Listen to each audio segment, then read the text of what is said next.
Netflix, ce thriller a coupé le souffle, à voir au moins une fois dans sa vie, va bientôt quitter la plateforme.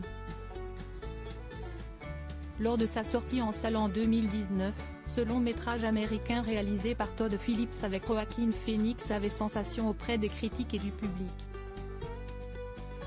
Plus d'$1 milliard de recettes au box-office mondial. Oscar du meilleur acteur pour Joaquin Phoenix. Lion d'or à la Mostra de Venise après une standing ovation de 8 minutes. En 2019, le Joker a fait tout sur son passage. Très attendu, le blockbuster américain signé Todd Phillips, Very Bad Trip, est immédiatement devenu un phénomène de société. Le spectateur ressort de la projection sonné, estomaqué et interloqué. Succès public, le film avait emballé la presse.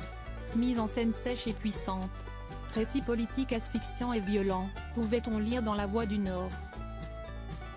Le spectateur ressort de la projection sonné, estomaqué et interloqué, surenchérissait GQ. Une mise en scène étonnante, une performance ahurissante de Joaquin Phoenix et un long métrage unique, soulignait le Parisien. Avec colère et avec méchanceté, Phillips et Phoenix disloquent et réinventent de toutes pièces le Joker, célèbre méchant de Batman, pour porter un coup fatal à l'ère Marvel Studios. En faisant l'inverse d'un film de comics ou de super-héros convenable, tout en singeant la mécanique héroïque, applaudissait Libération.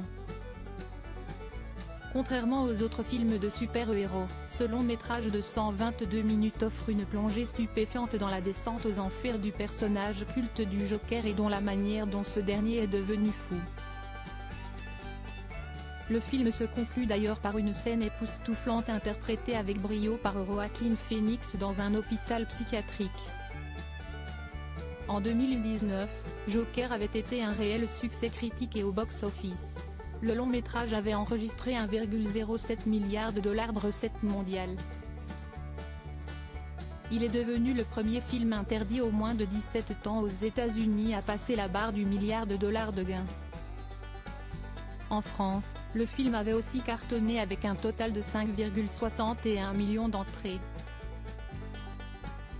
Disponible sur Netflix depuis plusieurs mois, ce thriller à couper le souffle va quitter la plateforme de streaming le samedi 31 décembre 2023.